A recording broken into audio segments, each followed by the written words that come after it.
Welcome back, ladies and gentlemen. 49 coming out in another community shoutcast for the AGI Gaming Dota 2 National New Zealand Tournament. Just loading into game number 2 of the losers bracket, round 4.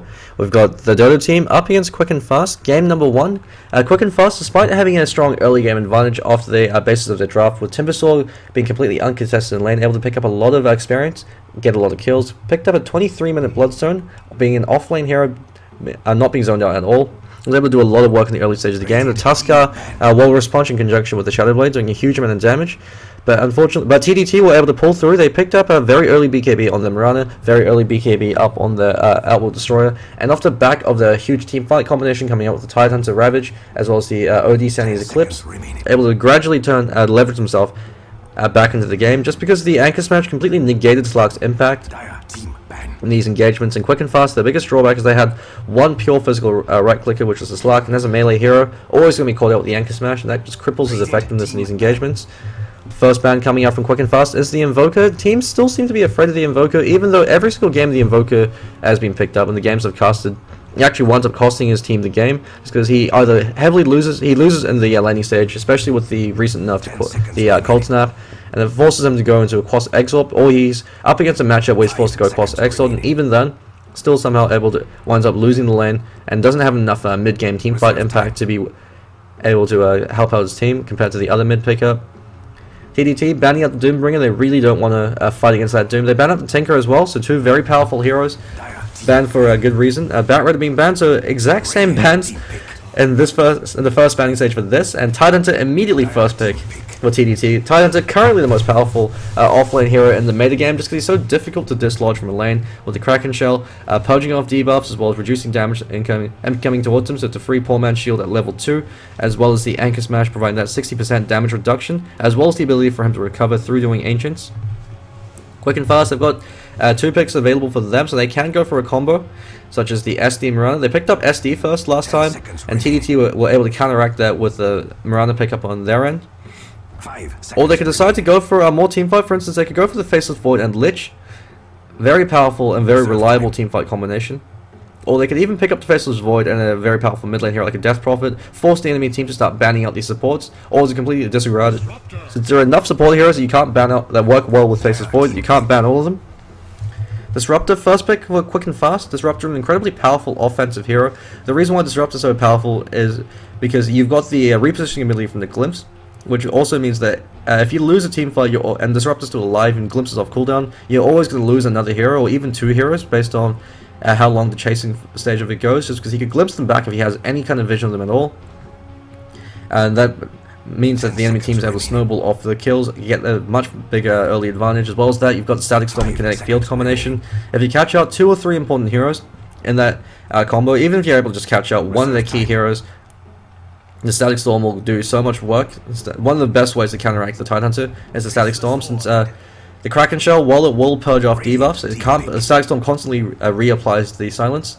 Faceless Void, great hero to synergize with the Disruptor, since once the Chronosphere is about to wear off, you use the Kinetic Field and you use the Static Storm on top of that. You don't want to stack them, you want to chain them afterwards, and so it provides an easy setup for them. Witch Doctor immediately being banned out, and so this is the advantage of picking up Faceless Void this early on, is that you force the enemy team to be able to waste their bans on banning support heroes that work well with the Faceless Void, but in doing so, Faceless Void has so many support heroes that work well with them that you can't ban all of them out.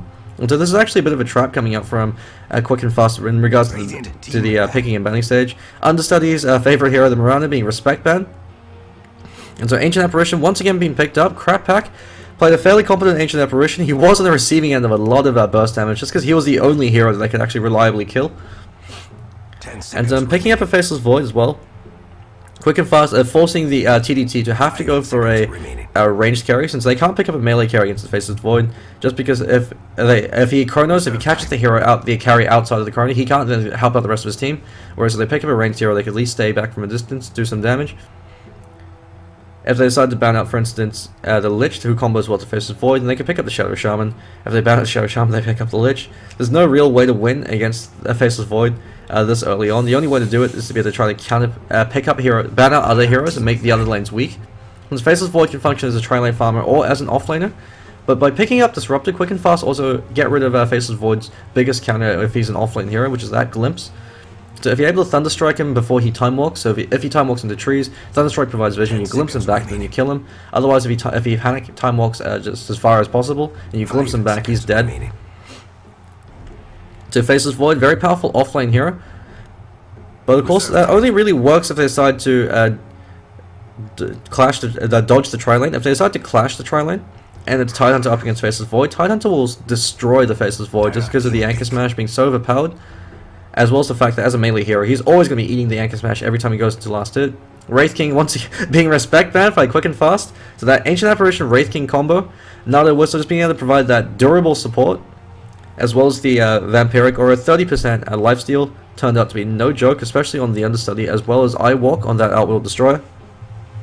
Third pick coming out from quick and fast will be interesting to see who they decide to pick up, since so far they've determined either their offlane or their tri-lane farmer, as well as one of their supports. So they could look to pick up a mid lane hero, but usually mid lane hero you want to pick up much later on.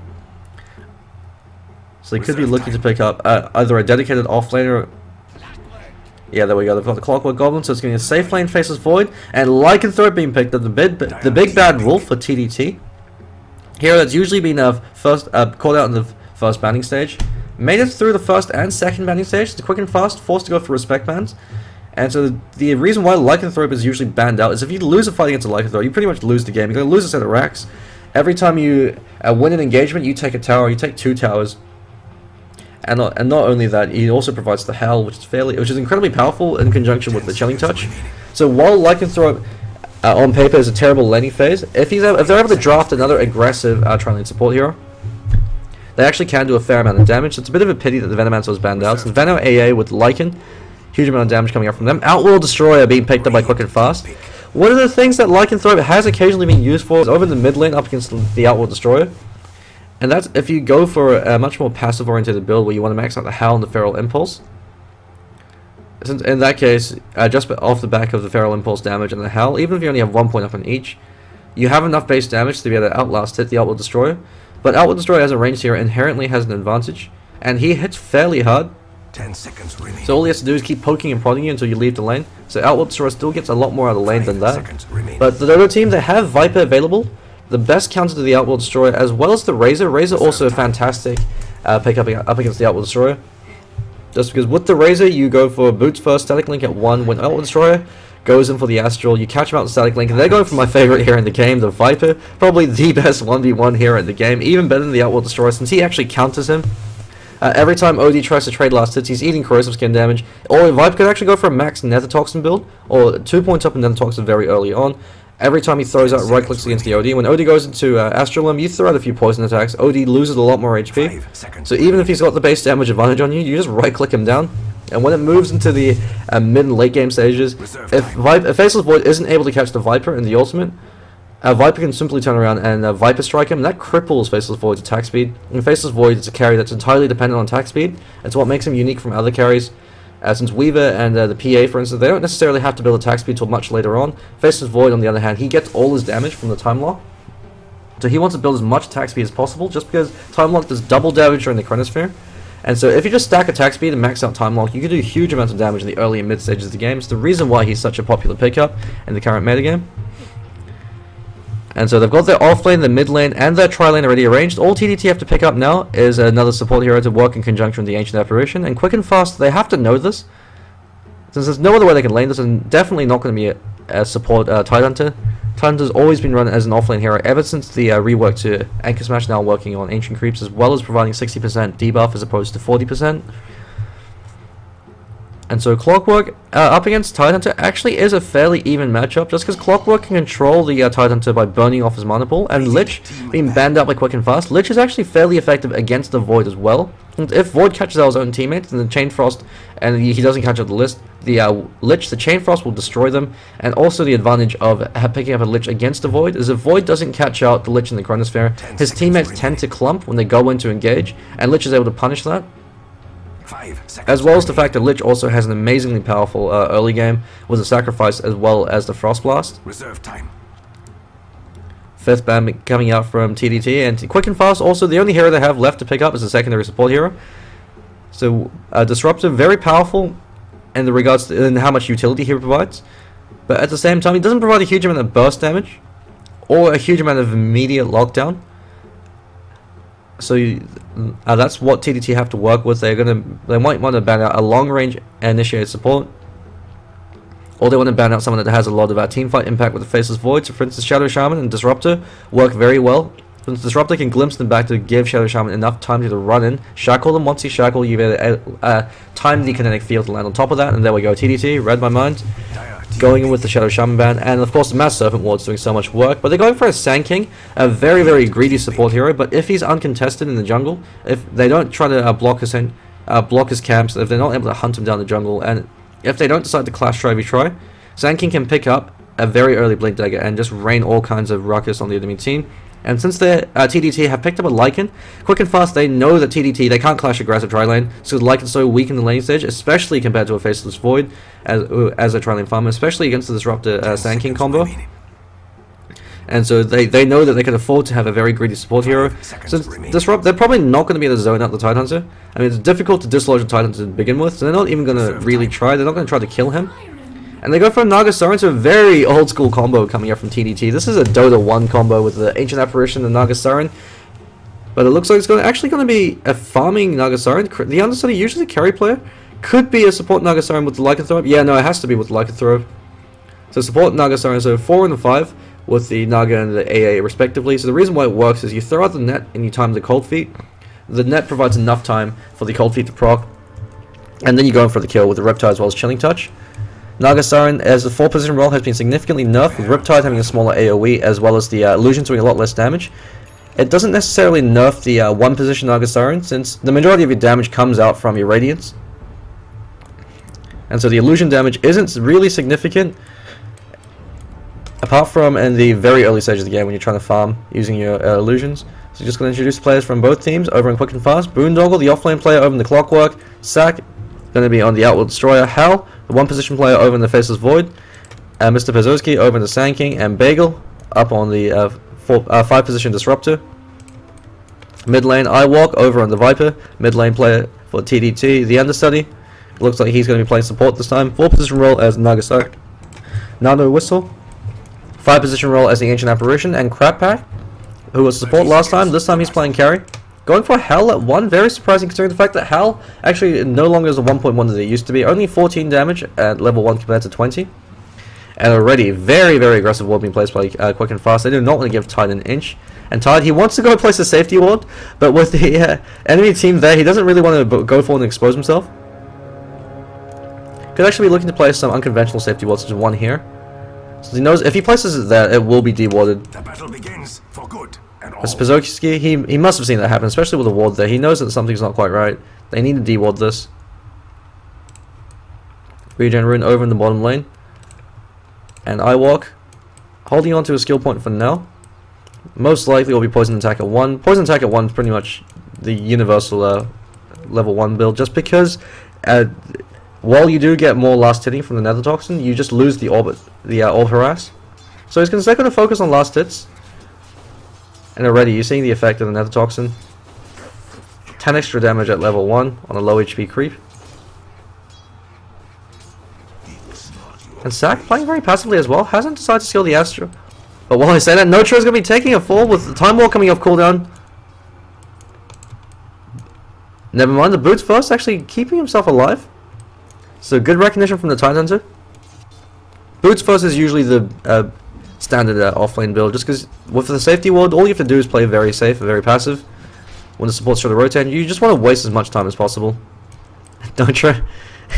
Actually, turned out he went Kraken Shell at 1 as opposed to the Anchor Smash. Very, very surprising. Just considering the fact that the Anchor Smash, the majority of damage from a level 1 gank is going to be from right clicks. There's no way in hell that spell damage is going to be enough. So Anchor Smash, which reduces all attack damage by 60%. Pretty much negates all the damage that you could potentially be taking. Iwalk actually choosing not to go for the Poison Orb at all. So he's not going to try to go for any Orb Harassment, which is a bit surprising. Just considering the fact that that's how Viper wins the lane. Is by getting the enemy hero low with free harassment that you can apply. And then gradually by being able to apply more pressure with another Toxin. This, the Astral, he's unfortunately not able to turn. And since Outworld Destroyer is a lot faster than them, we've actually got 2 disconnects coming out. Quick pause coming out from the understudy. Looks like they might be having some internet issues over on their end. Boondoggle over in the bottom lane. He's actually off to a fairly good start. He's able to pick up a level, and with the creep equilibrium pushing this far forward, free level up for him.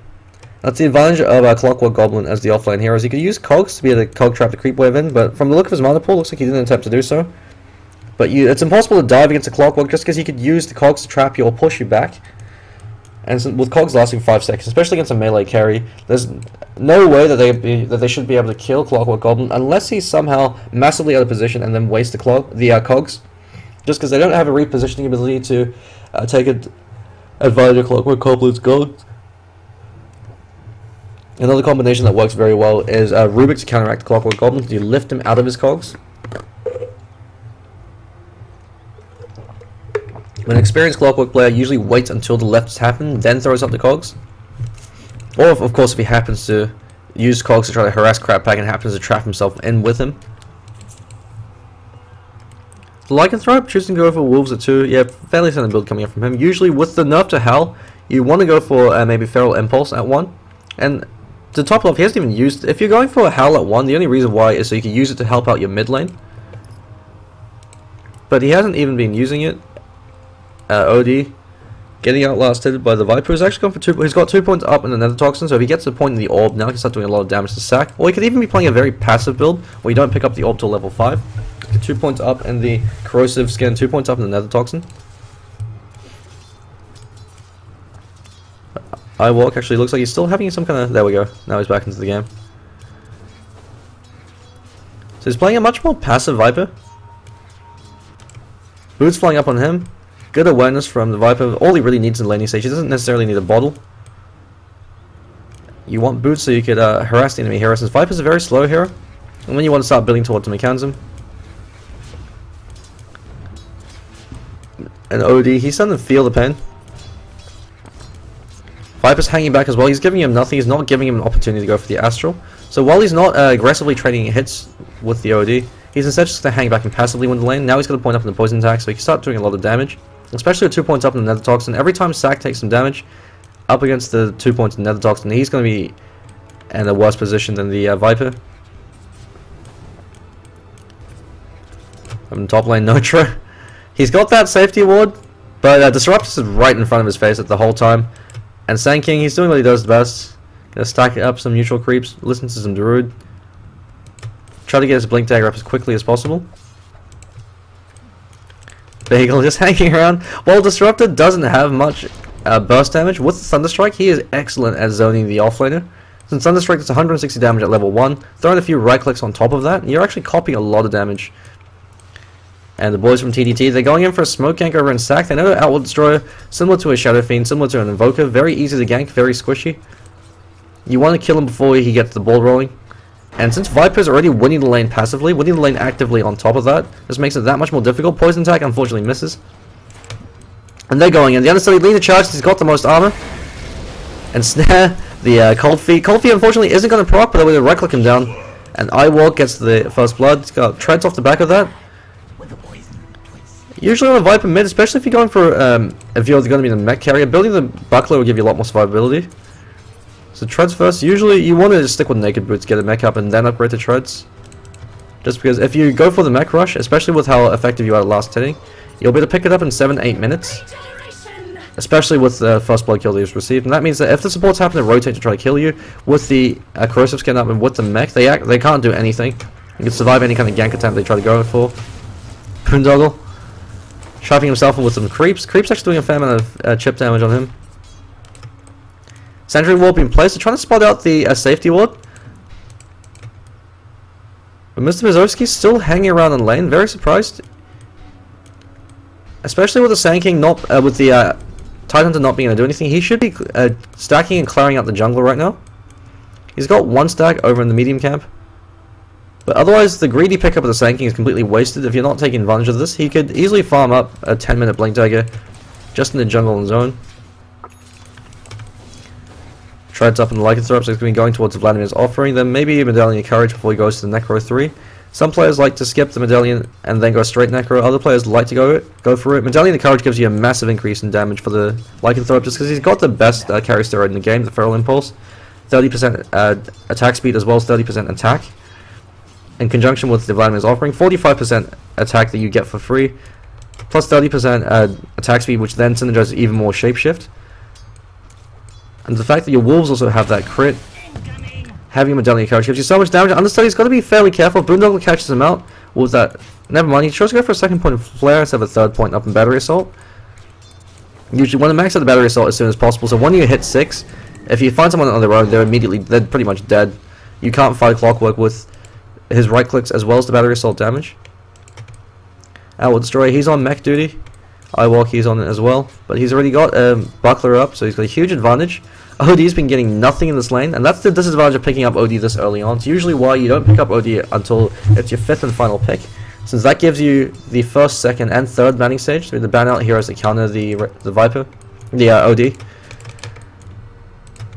And even then, you want to have a draft that works around the OD as well. If you pick up the OD, then you leave yourself very exposed. They've got Sandy's Eclipse up, as well as a Burrow Strike, but support immediately rotating in, and Viper being a retard magnet, you can't kill him. He's going to turn around and actually go for a few kills if he really wants to. Sack actually frozen, he can turn around and fight this. I don't know why the Viper's been playing so scared. If he used the Viper Strike, would have been a kill up on Sack. You see just how hard he is to kill.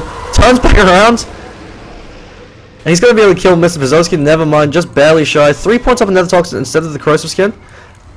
Viper being a little bit too over-aggressive there. Support was rotating in. But actually looks like they cancelled. Did they cancel the TP? No, another whistle came in and immediately backed off. Radiant's middle tower is under attack. Notra up against Hal. He's going to have a pretty good time up against Hal now, just because he's got the Anchor Smash. But Hal off to a very good start, choosing not to go for any kind of greedy build. Already has a Morbid Mask as opposed to Treads.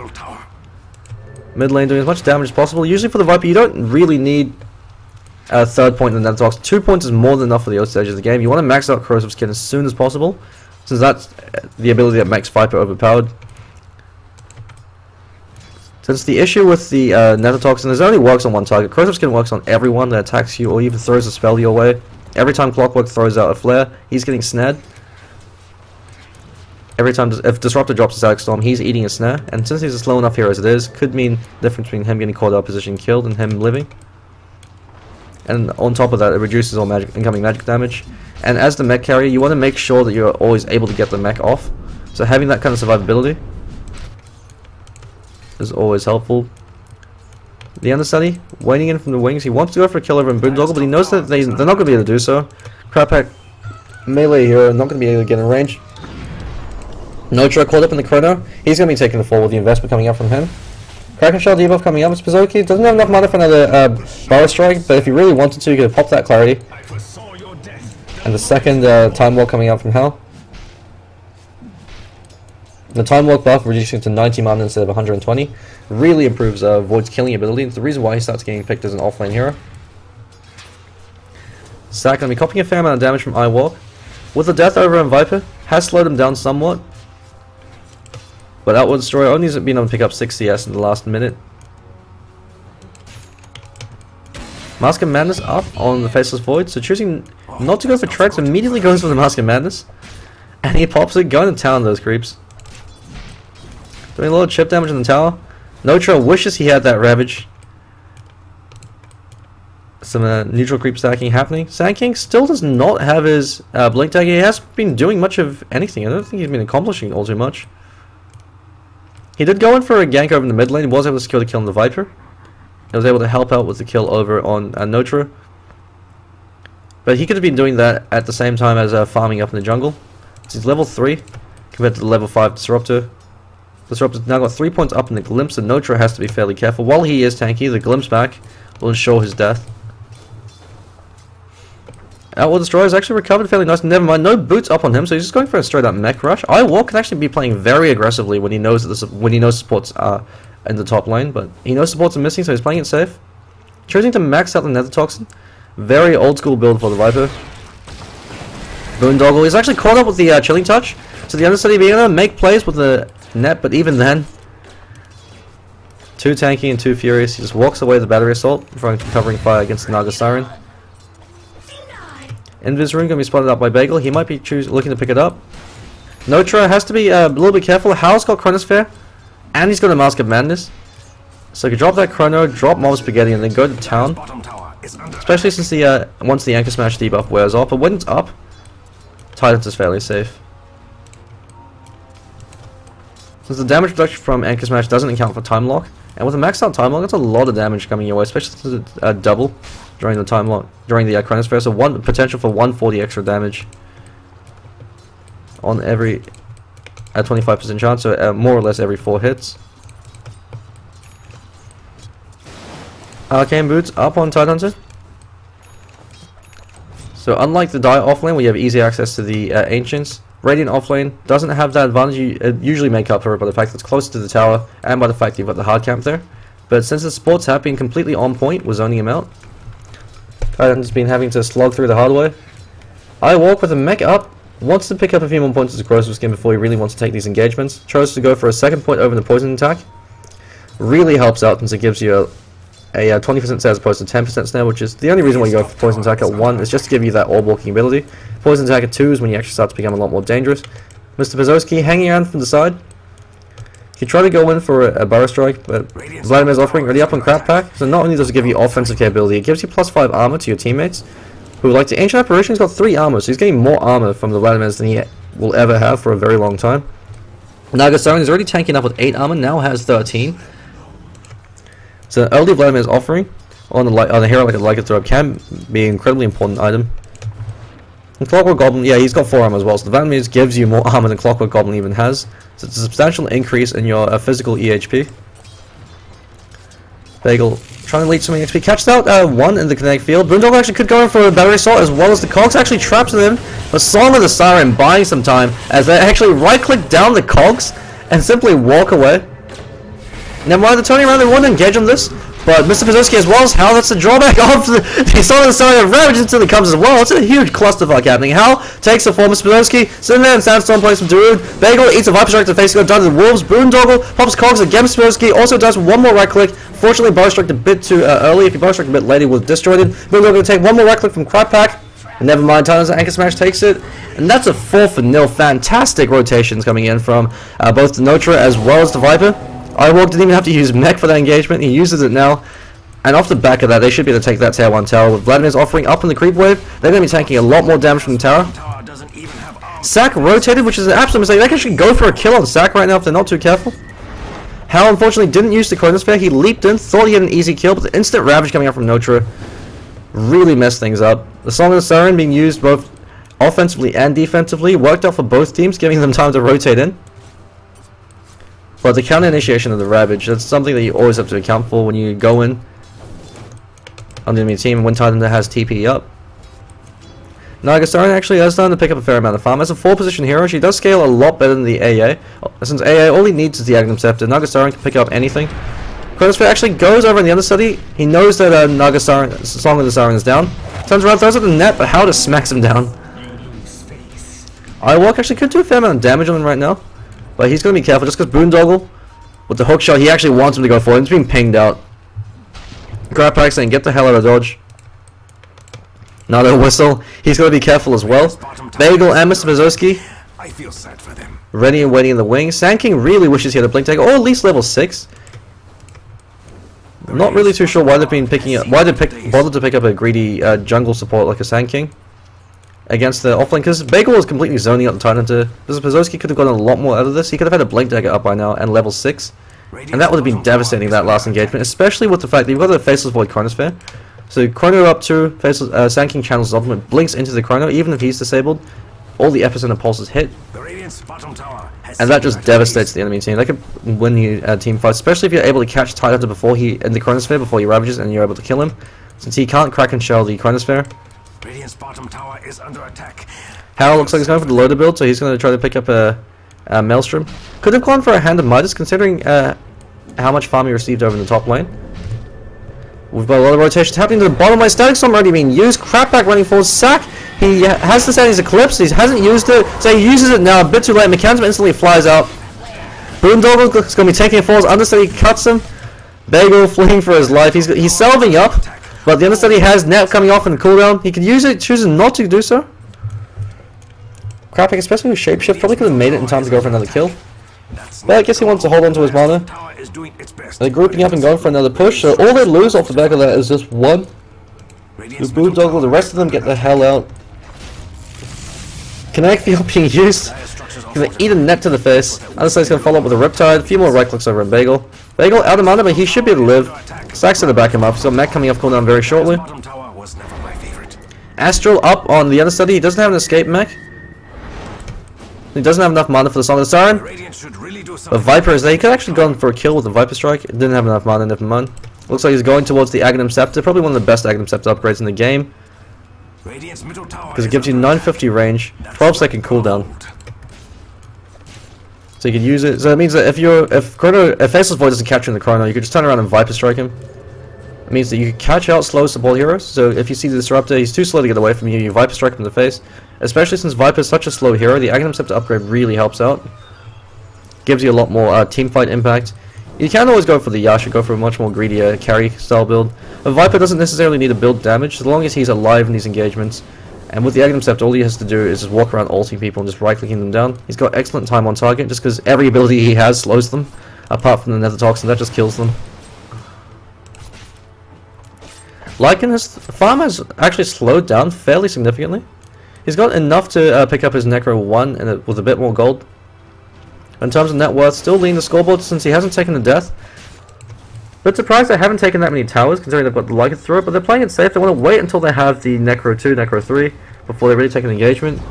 Because they're on the Radiant side, they can't go for a sneaky Roshan as well. Sand King takes the fall as Viper brings him down. He can actually turn around and kill Boondoggle as well, but he doesn't want to take a chance. Just because the tier 1 tower and top lane is still up. So that means support can rotate in. And Viper going for a third point up in the poison attack as opposed to corrosive skin. Really underestimating the power of that corrosive skin. You need to max that stuff as soon as possible. Provides you so much team fight impact.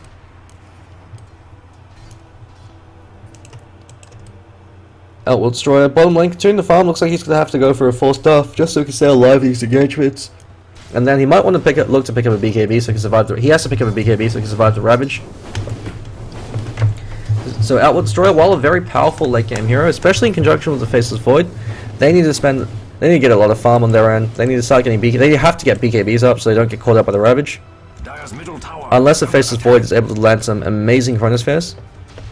Could actually be an option for Faceless Void to go for an Aghanim Scepter this game, just because I have so much team fights built around them. It actually would be better for Faceless Void, now that he's got his Mask of Madness, to go for an Aghanim Scepter.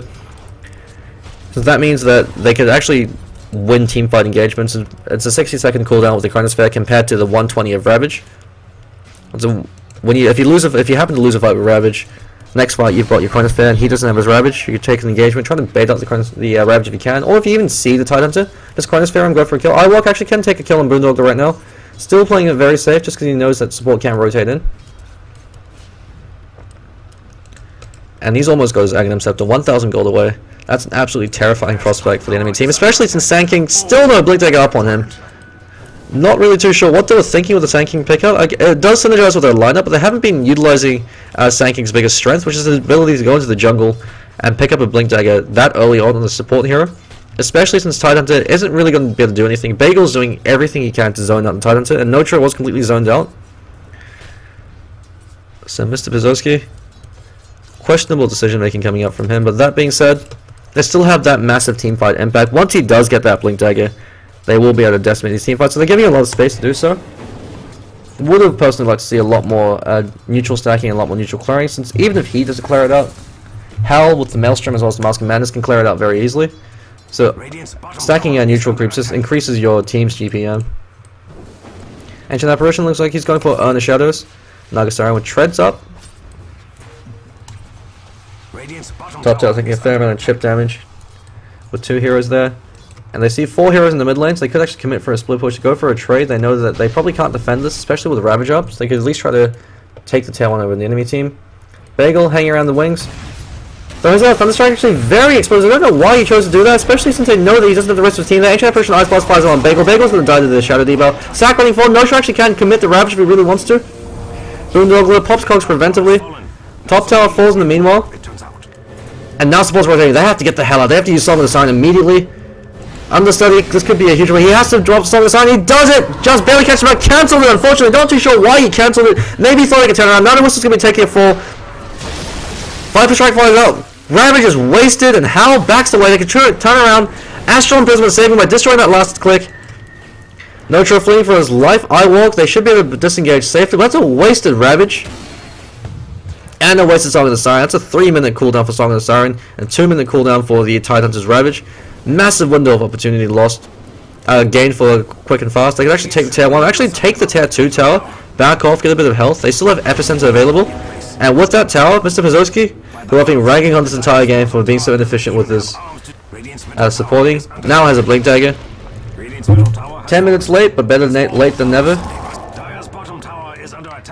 And suddenly, quick and fast has got a lot more dangerous. Over the bottom lane, Crap Pack trying to do some split push, caught up in the Astral Imprisonment. He actually could be taking 4 Glimpse, will be available in 10 seconds. Cog traps him for 5, and he's going to get right click down. Kinetic Field also, just in case. These Kinetic Fields haven't been the best. Been a bit too hasty with them. But nonetheless, actually choosing to max out Thunderstrike or go up the second point in the Thunderstrike. You usually want to max out Kinetic Field afterwards. The only reason why you go for Thunderstrike is to A, disable Blink Dagger from the constant ticks, and B, to prevent juking. It's more or less a 1-point wonder. Maxing out, that being said, does give you a huge amount of damage, but you usually only do that in the few lineups. For instance, Nyx Assassin and the Disruptor dual lane. You max out Thunderstrike, it's up to 400 damage nuke. Spadowski eats a dust, Viper Strike, Poison Attack, unfortunately it hits him. And they should be able to take that tier 1 tower. They've got support rotating in. But Hal, he doesn't have enough mana for a Chronosphere. And that is the majority of the team, but they're dependent on that Chronosphere. Blink, Bow Strike onto Iwalk. Static Storm on Iwalk as well, but Mr. Pazowski immediately dies. Boondoggle catches them out with the hook shot, but Glimpse, miscommunication coming up and quick and fast. They actually choose to turn around right now, since Hal still isn't in the fray. Zack caught up with one more right click, he takes the fall. Bagel's also going to die as well. Viper Strike coming off cooldown very shortly. They're able to take the tower. Hal cancels his TP, wisely so. Crap Pack actually went for a BKB. A lot of these teams not really favoring the Necro 3. Necro 3 has been significantly nerfed, that being said. It does feed a lot of gold. So going for a more traditional hard carry build for the Lycan, not too bad as well, since Lycan, having a BKB on the Lycan ensures that he's able to get his damage off. He's got Shapeshift, which gives him unit walking, haste, since it gives him immunity to any kind of snare. And it also gives him an inbuilt crit while reducing base attack time. So he doesn't necessarily need to build any more damage, so having the ability to ignore any kind of CC means that Crap Pack can run in, do his thing, and get the hell out. They should be able to take that Roshan, unless if there we go. Mr. Pazowski going in for a Blink Bar Strike, catches out only 1. Chronosphere catches out 2. They need to focus on another one, so you can't kill Iwalk in time, especially with the understudy with the Song of the Siren in the background. Hal actually is going to be taking a fall now once they disengage and turn off the Song of the Siren. Bagel is also going to be taking a fall. Another whistle catching him out, and the cold feet. Crap Pack turning around, smacks them down. Mr. Pazowski caught in a very bad position. He's got Bar Strike off cooldown, and in a few seconds, never mind. As Stanley's Eclipse accident pops the Aegis. Iwalk stands his ground. Viper is so goddamn tanky. And he's going to turn around with Viper Strike if he wants to continue to engage. He knows there's no burst nuke to be able to bring him down. Spolsky's still alive, miraculously, by blowing the Aegis and giving him that 3-second window of opportunity. He actually gets a double kill, glimpses back Crap Pack, and quick and fast. Thought things would go terribly for them, but somehow able to turn it around. 2 for 2 plus the Aegis. Great defense coming out from quick and fast. They of course lose the Aegis goal and the experience that you get from killing Roshan. But they're able to punish them quite heavily for it, and you're seeing the power of the 4-position Nagasara.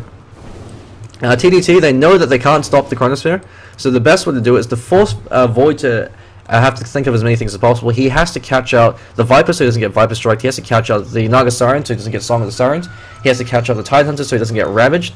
So that means that, and the 3 heroes, as long as they position themselves so they're always spaced out, means that if Faceless Void leaps into Initiate, he's always going to be in a bad situation. And so that means that TDT, they're relying on counter initiation as opposed to initiating themselves. They know that if they initiate on quick and fast, they might clump up and eat a chrono. But the team fight, especially with the fact that they've got such a tanky hero, the Viper, as well as the TIdehunter and the Lycanthrope, they know that they can weather the storm, so they want to force quick and fast to make a misplay when they initiate. But that being said, they have to be very careful with how they execute that, since if they eat the full combo of the Epicenter, the Sanity, and the Chronosphere, it could be too much damage too fast. They have to look to tank up. It's the reason why the Understudy, instead of going for Arcane Boots as Treads, also increases the survivability of your illusions. But primarily, Nagasaran has to hang back to be able to counter initiate.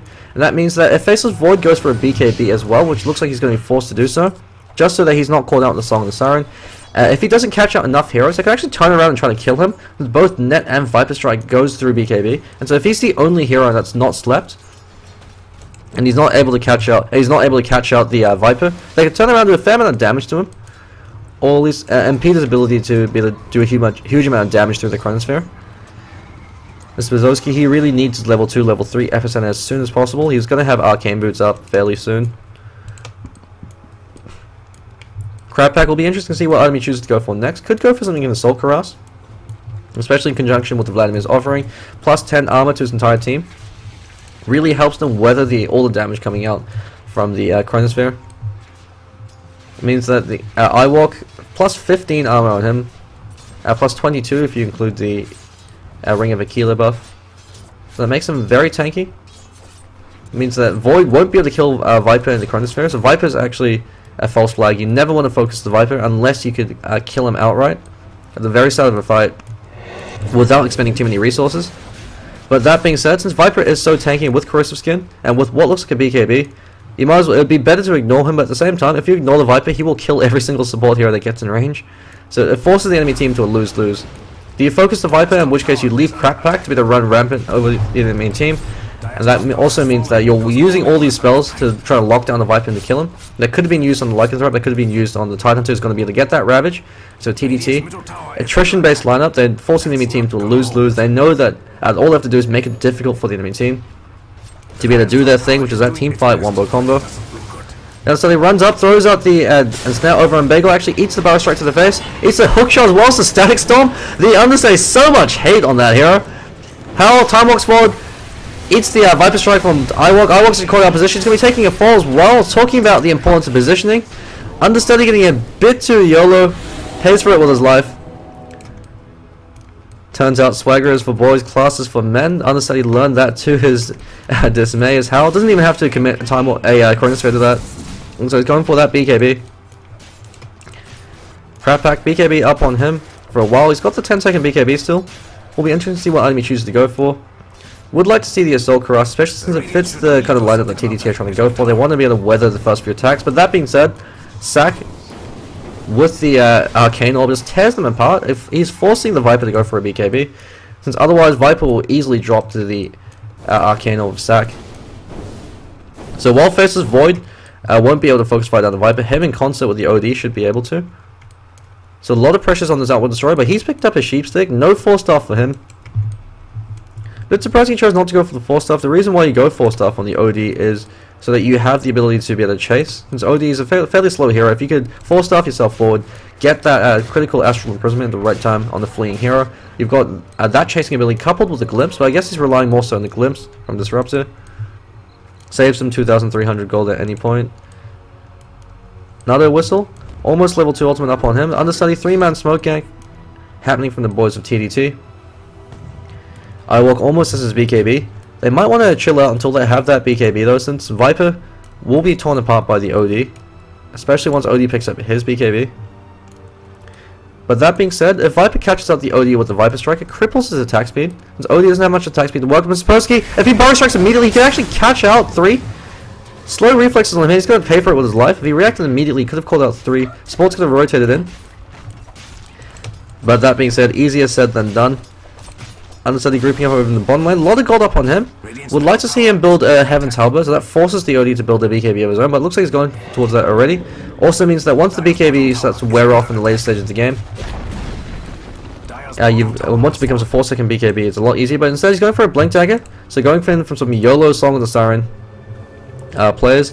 Not really too sure how I feel about this, just because they're going to have to time it. A, they're going to have to time it perfectly with the TIdehunter, and B, if they clump up and if Faceless Void if they don't kill the Faceless Void in the window of opportunity that they have from the Ravage, it's a 2.25 second stun from the Ravage, then Faceless Void can turn around and chrono them.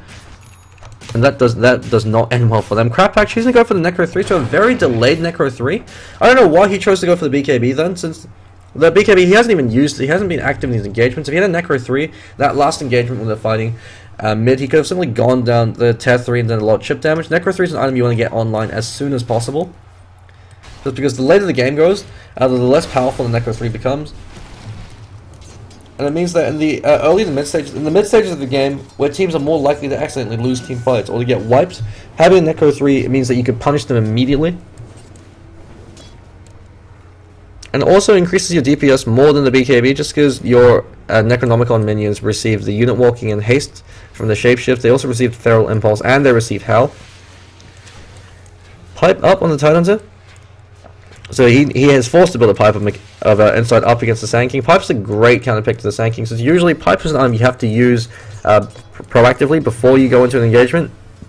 But against the Sand King, since Epicenter pulses, and once the Epicenter pops, you can immediately pop Pipe and dispel a lot, and give yourself that buffer of HP to withstand a lot of the hits. Sand King going for the Veil of Discord, so a fairly standard build coming up from him. No Arcane Boots though, a bit surprising. Pulse coming out for quick and fast. Looks like one of their players is lagging.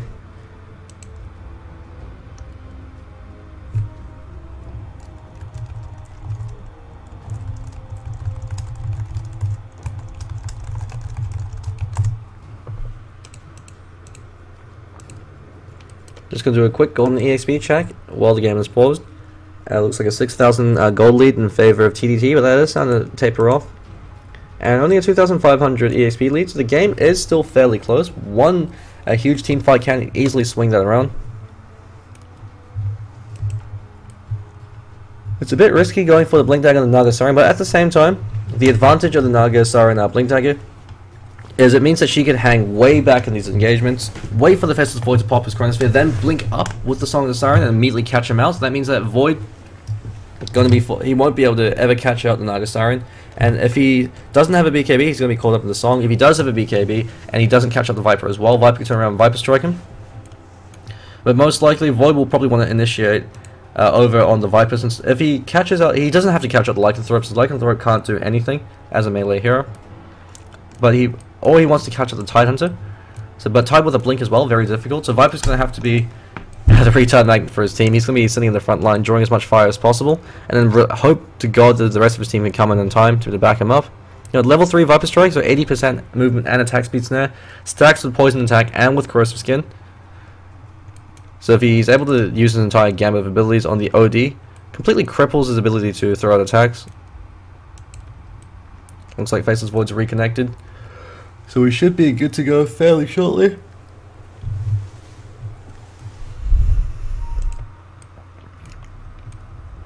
Notra going to utility item for his team. Usually would like to go for something like a Shiva's Got a Refresher Orb. But Pipe of Insight, necessary pickup, especially against the Sand King. They're grouping up for a push over at the tier 2. Quick and Fast should be able to defend this, but the Blink Dagger from Naga Siren might be able to catch them by surprise. Notra revealing himself. Immediate ping coming out from Bagel. How? Eats a Viper Strike to the face. They're going in on him, or at least fainting that they are. Static Storm already being dropped on Iwalk. He pops the BKB, suddenly turns around, Sack eats it to the face. Blink Ravage catches out full. Fantastic Ravage coming out from Notra. Turns into a pig, caught up in the Chronosphere. Goes in on crap packs because he knows that Notra's now useless, but he's already eating the Anchor Smash debuff. Wearing out the Viper Strike, doing so much work and reducing his attack.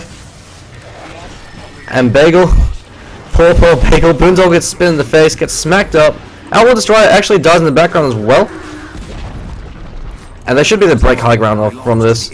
No Chronosphere, no Astral, no Sandy's Eclipse, no Epicenter. Even if they buy back, they can't defend this, and they don't have buyback, especially with Necro 3. That actually could be Rex.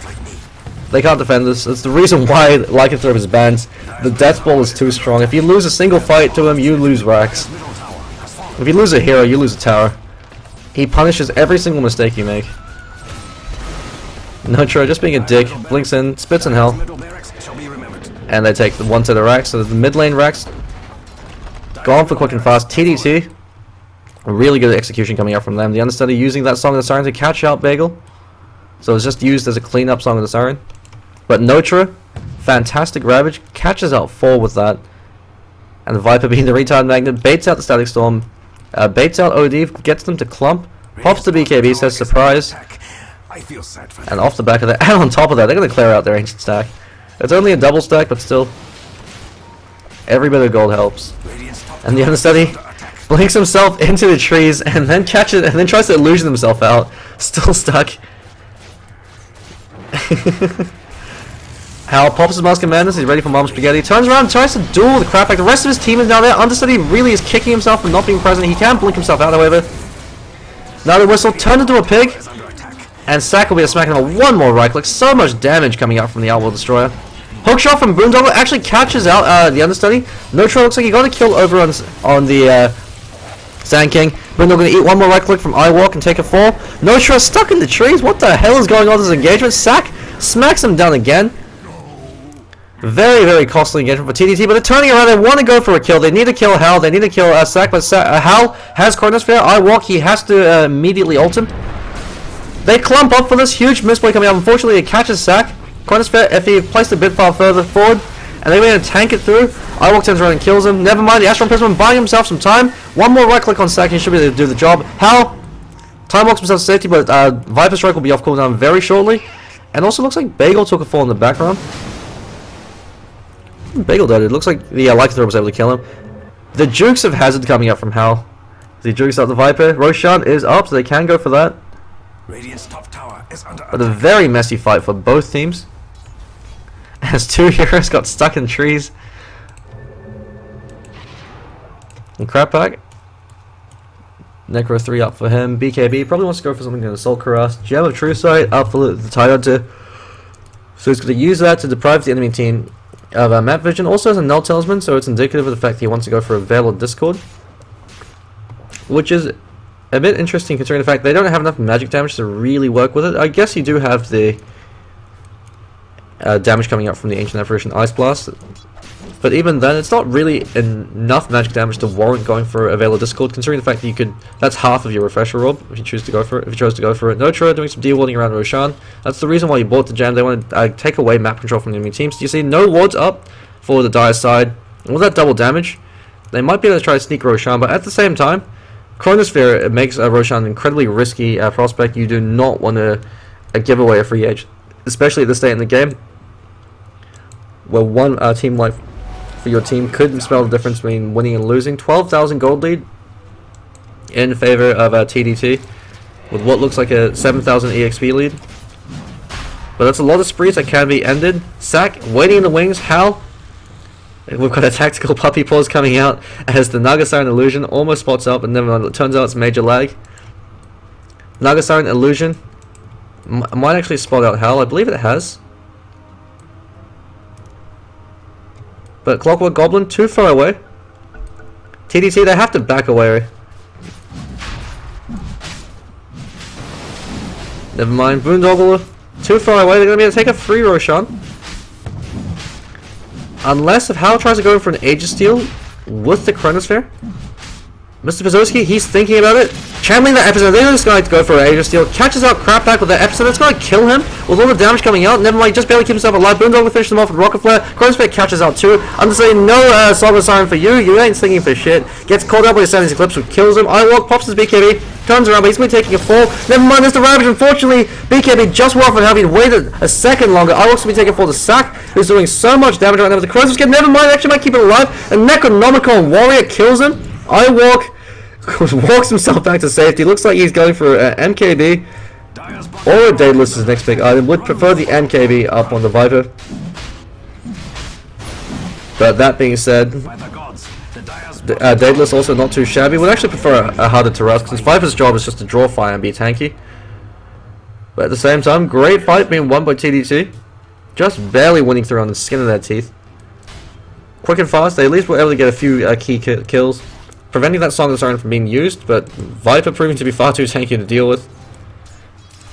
And Mr. Pazowski, and as well as Boondoggle, killing Crap Pack at the very start of the engagement, completely removing his DPS from the fight. He could have popped a BKB during all of that. The instant Mr. Pazowski blinked in, could have reactively BKB'd, but killed him out with the Bar Strike on very quickly. Bagel going towards an Aghanim Scepter. If he catches out the Viper again, with the Storm Kinetic Field, this time he can't BKB if he has the Aghanim Scepter out, and that could be a way to be the win of the game. Faceless Void going towards that Molnir, will have it up in 700 gold. MKB up on the Viper. It provides a lot of damage and also provides a way to be able to interrupt channeling abilities, so if he ever sees the Sand King, well, he won't be able to since he's got a Blink Dagger, but it mostly means that he'll be able to prevent our TPs. as well as the huge amount of damage that comes up from it, so keep that in mind as well. OD, his items have not progressed at all ever since he's picked up his sheepstick. He really... oh, never mind, he's able to pick up his BKB. Yes, ever since he picked up his BKB and his sheepstick, items have not really progressed. Probably wants to pick up something like a Shiva's Guard, since all OD has to do at this point in the game is just stack intelligence and then maybe go towards a refresher orb of his own. Double Sandy's Eclipse in conjunction with the Chronosphere will be able to win them the fight. And the understudy, plate mail up on him, could be going towards a Assault Cross. He could be the AC carrier. And it looks like Crap Pack's going for an Abyssal Blade. A smoke rotation happening through the mid lane. All 5 members are grouped up. If they're able to catch out Hal, could provide a window of opportunity for them to try to end the game.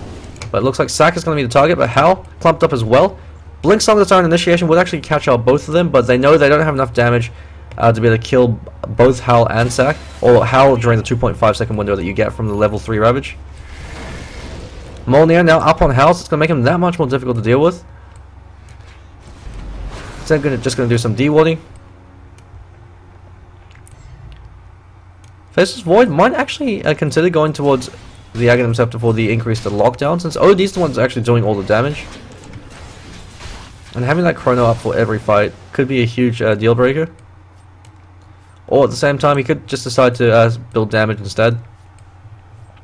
Molnir is up, Mask of Madness could be going for something like a Daedalus now. Or even the Butterflies, since it stacks with his Time Walk. Time Walk isn't so much evasion as it is a chance for him to heal all the damage he immediately takes.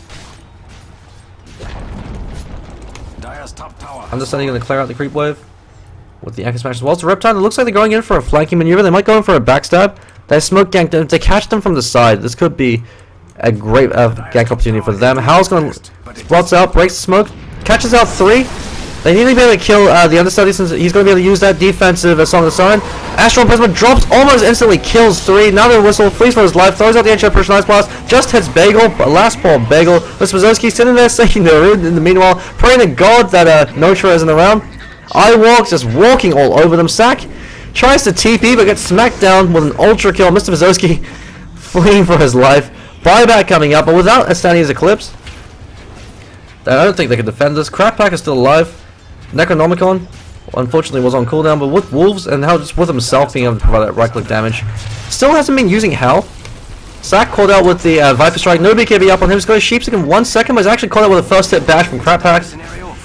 And that looks like game over for Quick and Fast. 2 sets of Rex down. They can actually go for Mega Creeps right now, or go for tier 4s. Necronomicon's coming off cooldown in 50 seconds. They've got Hal. Crap Pack still hasn't been using. I don't think he's used Hal this entire game. Sand King, buddy, I hate to break it to you, but TIdehunter's going to jam.